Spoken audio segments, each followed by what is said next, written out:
गृह मंत्री अमित शाह जी की चाणक्य नीति और बंगाल के हिंदुओं को, सनातनियों को जो विश्वास हुआ भारतीय जनता पार्टी पर, मोदी जी पर, उसका रिजल्ट है कि आज शुभेंदु जी वहां पर मुख्यमंत्री की शपथ लिए। बंगाल आजाद हुआ पूर्ण रूप से। पहली बार बंगाल आजादी के बाद केंद्र के साथ जुड़ेगा। ये एक बहुत खुशी की बात है कि बंगाल अब केंद्र की योजनाओं का लाभ लेगा। हर गरीब अब बंगाल का प्रधानमंत्री की सारी योजनाओं का लाभ लेगा।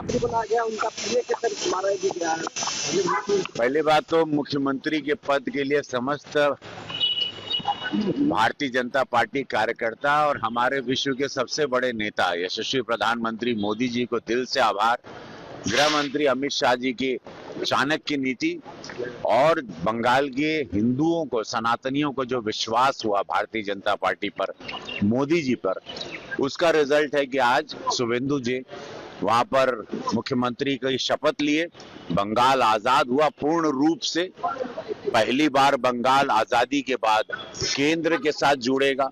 ये एक बहुत खुशी की बात है कि बंगाल अब केंद्र की योजनाओं का लाभ लेगा। हर गरीब अब बंगाल का प्रधानमंत्री की सारी योजनाओं का लाभ लेगा और बंगाल अब विकास की गंगा में बहुत आगे, विकास की गंगा बहेगी और बंगाल बहुत ऊंचाई पर जाएगा। रूपा गांगुली को उप मुख्यमंत्री बनाया गया है बंगाल का। बहुत अच्छा। हमारे महाभारत से द्रौपदी के रूप में जानी पहचानी एक बहुत अच्छी सभ्य महिला, कलाकार बिरादरी की हमारे, और एक ये संदेशा यशस्वी प्रधानमंत्री मोदी जी ने दिया है कि महिला आरक्षण का बिल जो विरोधियों ने गिरा दिया था, 33% का जो आरक्षण मांगा था, प्रधानमंत्री जी उसको पूरी शक्ति देते हैं।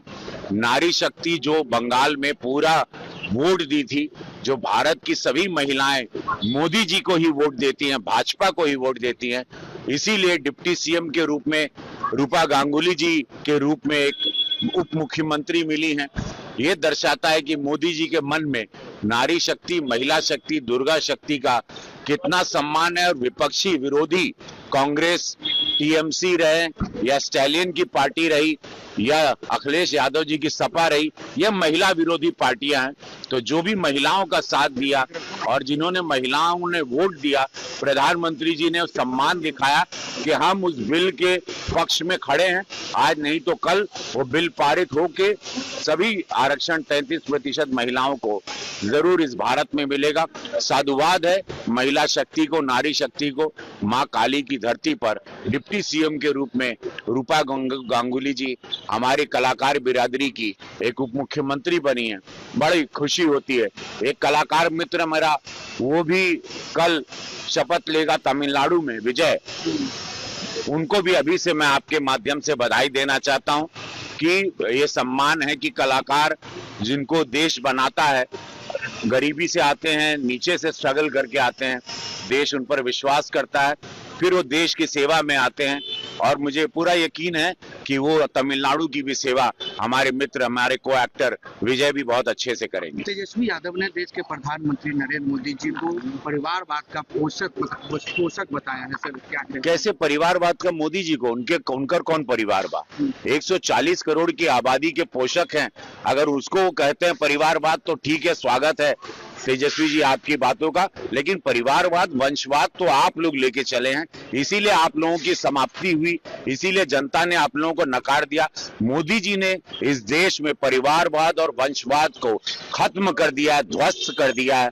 देश की जनता, अब जनता आम आदमी को एक गरीबी से कोई चाय वाले को बनाना चाहती है, शुभेंदु अधिकारी जैसे कार्यकर्ता को बनाना चाहती है।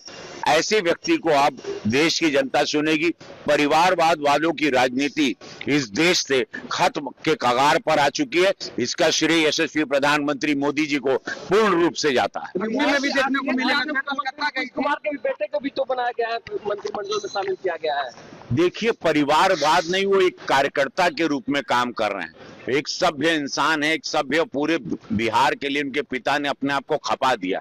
उस इमोशन को, जो वोट उनको मिला था, जो जेडीयू को वोट मिला था, उसके एवज में उनको बनाया गया कि वो भी अपने पिता की तरह समर्पित रहेंगे। नीतीश जी पर एक दाग नहीं लग सकता। उनके जीते जी उनकी धर्मपत्नी कभी मुख्यमंत्री आवास में नहीं आई, ना उनके बेटे ने कभी लाभ लिया।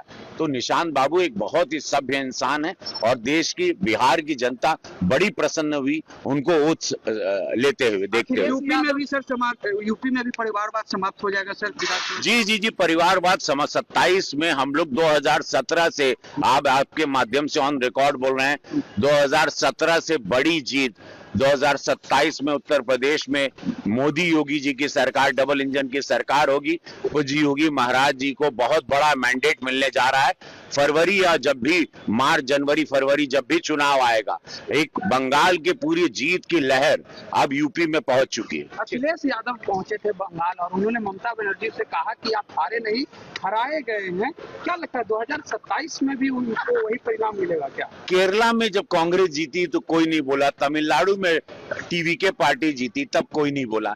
ये सब बातें ना, बहुत यही बातों से पता चलता है जनता अब इनकी इन सब बातों में नहीं आएगी। इन लोगों की हार का कारण इन लोगों के ये सारे शब्द हैं और ये इमेच्योर काइंड ऑफ बातें हैं या इमेच्योर काइंड ऑफ स्टेटमेंट है। ये बड़ी इमेच्योर बात है। आखिरी सवाल रवि जी, बात करते हैं, बंगाल में आप लोग हिंदुत्व के एजेंडे पर काम किए, लेकिन खेसारी लाल यादव आपके भाई वहाँ टीएमसी के लिए प्रचार किए थे, क्या कहेंगे? मनोज तिवारी ने कहा कि पाप लगेगा खेसारी लाल को। अब जायदा हर हर महादेव।